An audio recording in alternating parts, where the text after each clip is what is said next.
Kamusta mga kaputol? Kamusta mga kaputol? Kamusta mga kaputol? Kamusta mga kaputol? Welcome to episode 4 of Quotebuster. Not all quotes that sound good are beneficial when being applied in everyday life. Not because you can relate to a particular quote, it will mean that it is the right thing to do for you. Let's be very cautious because a small group of words that has promising sounds can produce big decisions in our lives.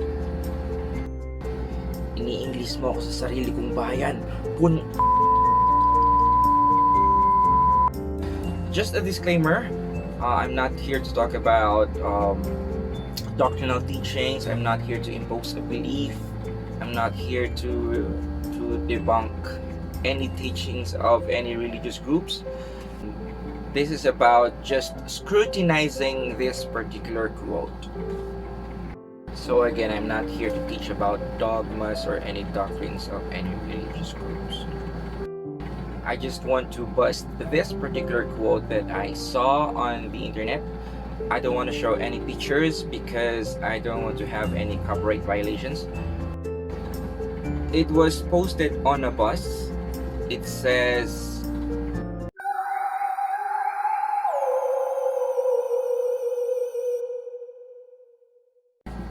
"There is probably no God. Now stop worrying and enjoy your life." Okay?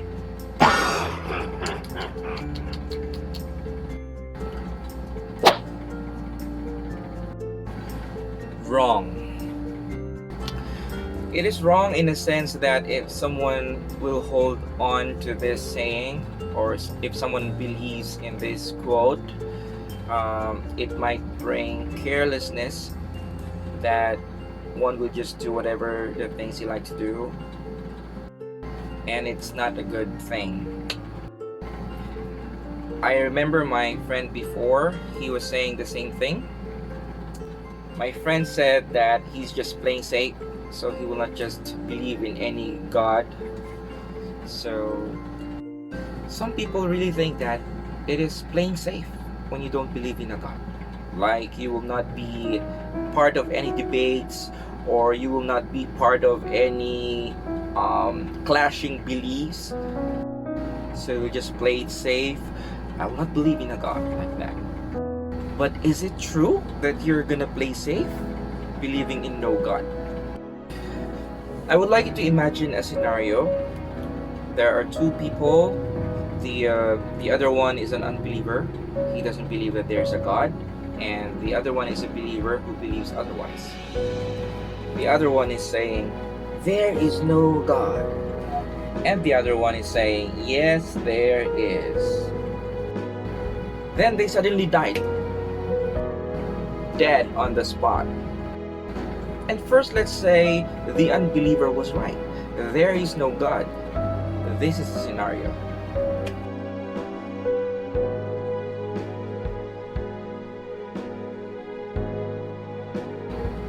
Yes, you're not going to be conscious to tell the other one that you're right. Because if there's no God, you just die and you're gone. You won't even know that you were right.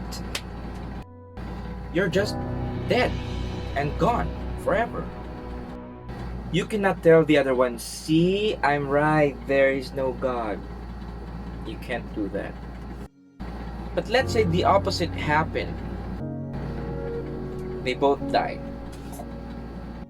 And he's now a spirit telling the other one, "See, I was right, there is a God, and you're doomed. I was right to believe in a God, but you didn't."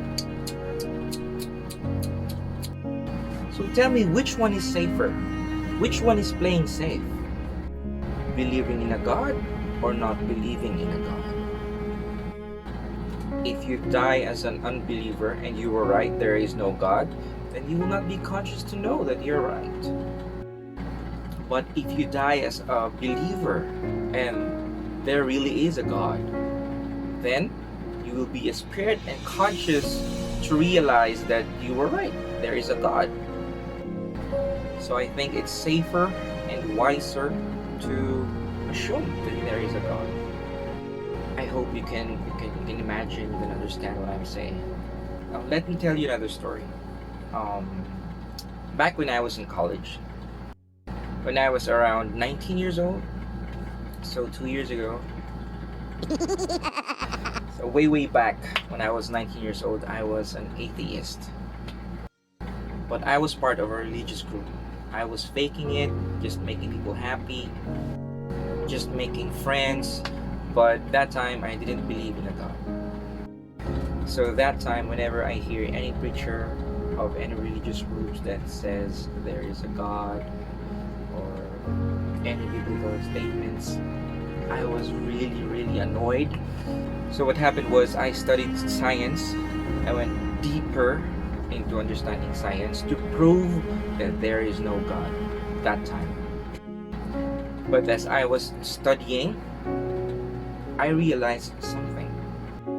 The tiniest details of our body, the cells or the parts of the cell, they are functioning together as if they were talking to each other. They are doing their jobs without someone giving them instructions. It's like the parts of our cell have brains on their own. It's like someone very intelligent has designed all of them.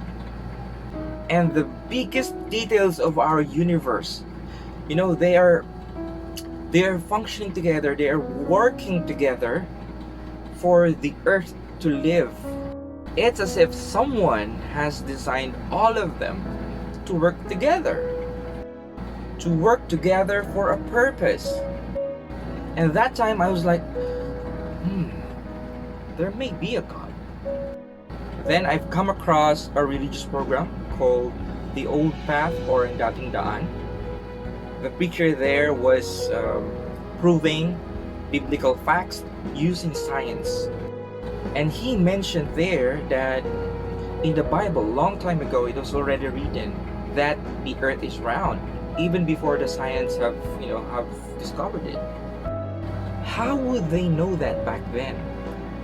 And as I went deeper and deeper in science, the more I realized that there is one supreme being, the one designer who made all these things in order.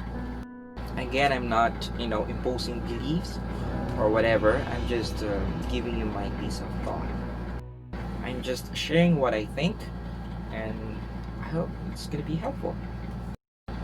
So if I may correct this saying, I would say there is probably a God you can rely on, so you can stop worrying and enjoy your life. And enjoy your life doing good.